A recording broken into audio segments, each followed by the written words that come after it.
आत्मनिर्भर भारत का हमारा लक्ष्य आत्मनिर्भर कृषि से और सशक्त होगा।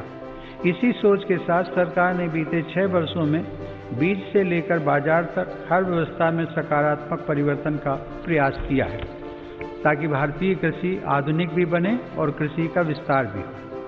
इन्हीं प्रयासों के क्रम में मेरी सरकार ने स्वामीनाथन आयोग की सिफारिशों को लागू करते हुए लागत से 1.5 गुना MSP देने का फैसला भी किया है।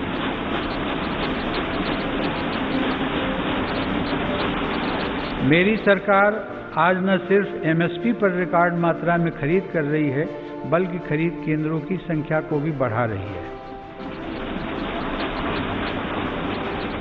पर ड्रॉप मोर क्रॉप के मंत्र पर चलते हुए सरकार पुरानी सिंचाई परियोजनाओं को पूरा करने के साथ ही सिंचाई के आधुनिक तरीके भी किसानों तक पहुंचा रही है। 2013-14 में जहां 42 लाख हेक्टेयर जमीन में ही माइक्रो इरिगेशन की सुविधा थी, वहीं आज 56 लाख हेक्टेयर से ज़्यादा अतिरिक्त जमीन को माइक्रो इरिगेशन से जोड़ा जा चुका है। आज देश में खाद्यान्न उपलब्धता रिकॉर्ड स्तर पर है।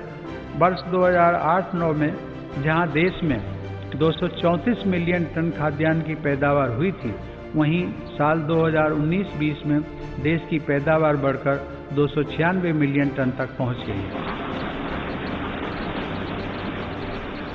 इसी अवधि में सब्जी और फलों का उत्पादन भी 215 मिलियन टन से बढ़कर अब 320 मिलियन टन तक पहुंच गया है। देश के सभी किसानों में से 80% से ज़्यादा ये छोटे किसान ही हैं और इनकी संख्या 10 करोड़ से ज़्यादा है। PM किसान सम्मान निधि के जरिए उनके खातों में लगभग 1,13,000 करोड़ से अधिक रुपए सीधे ट्रांसफर किए जा चुके हैं। प्रधानमंत्री फसल बीमा योजना का लाभ भी देश के छोटे किसानों को हुआ है। इस योजना के तहत पिछले 5 वर्षों में किसानों को 17,000 करोड़ रुपए प्रीमियम के एवज में लगभग 90,000 करोड़ रुपए की राशि मुआवजे के तौर पर मिली है।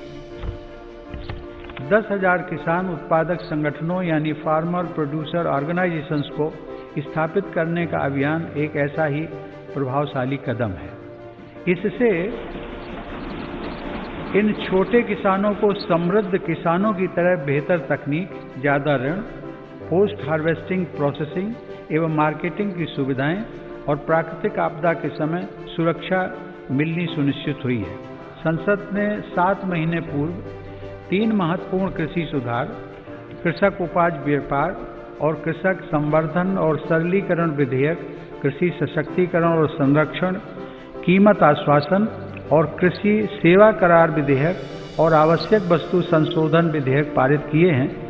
इन कृषि सुधारों का सबसे बड़ा लाभ भी 10 करोड़ से अधिक छोटे किसानों को तुरंत मिलना शुरू हुआ। छोटे किसानों को होने वाले इन लाभों को समझते हुए ही अनेक राजनीतिक दलों ने समय समय पर इन सुधारों को अपना भरपूर समर्थन दिया था। मेरी सरकार ये स्पष्ट करना चाहती है कि 3 नए कृषि कानून बनने से पहले पुरानी व्यवस्थाओं के तहत जो अधिकार थे तथा जो सुविधाएं थी, उनमें कहीं कोई कमी नहीं की गई है, बल्कि इन कृषि सुधारों के जरिए सरकार ने किसानों को नई सुविधाएं उपलब्ध कराने के साथ साथ नए अधिकार भी दिए हैं। कृषि को और लाभकारी बनाने के लिए मेरी सरकार आधुनिक कृषि इंफ्रास्ट्रक्चर पर भी विशेष ध्यान दे रही है। इसके लिए 1 लाख करोड़ रुपए के एग्रीकल्चर इंफ्रास्ट्रक्चर फंड की शुरुआत की गई है। देश भर में शुरू की गई किसान रेल भारत के किसानों को नया बाजार उपलब्ध कराने में नया अध्याय लिख रही है।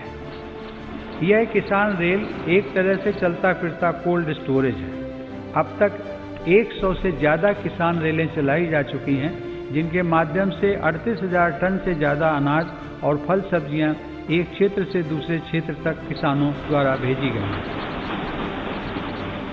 देश का पशुधन पिछले 5 वर्षों में सालाना 8.2% की दर से बढ़ रहा है। सरकार ने डेयरी क्षेत्र में बुनियादी ढांचे की स्थापना और निवेश को प्रोत्साहित करने के लिए 15,000 करोड़ रुपए के पशुपालन अवसंरचना विकास कोष की स्थापना भी की है। मेरी सरकार ने पशुपालन और मत्स्य पालन को भी कृषि क्षेत्र की तरह ही किसान क्रेडिट कार्ड की सुविधा दी है। देश में प्रधानमंत्री मत्स्य संपदा योजना के माध्यम से मछुआरों की आय को बढ़ाने के लिए भी काम हो रहा है। इस क्षेत्र में अगले 5 सालों में लगभग 20,000 करोड़ रुपए का निवेश करने की योजना है। किसानों की आमदनी बढ़ाने के लिए मेरी सरकार अन्नदाता को ऊर्जादाता बनाने का भी अभियान चला रही है। प्रधानमंत्री कुसुम योजना के तहत किसानों को 20 लाख सोलर पंप दिए जा रहे हैं। सरकार द्वारा गन्ने के सीरे, मक्का, धान इत्यादि से एथेनॉल के उत्पादन को भी बढ़ावा दिया जा रहा है। पिछले 6 वर्षों में सरकार की सकारात्मक नीतियों के कारण एथेनॉल का उत्पादन 38 करोड़ लीटर से बढ़कर 190 करोड़ लीटर हुआ है। यह उत्पादन इस वर्ष बढ़कर 320 करोड़ लीटर तक हो जाएगा, ऐसी उम्मीद है। एथेनॉल देश के किसानों की आय बढ़ाने का एक बड़ा जरिया बनकर उभर रहा है। 21वीं सदी में भारत का किसान बंधनों में नहीं, भारत का किसान खुल करके खेती करेगा,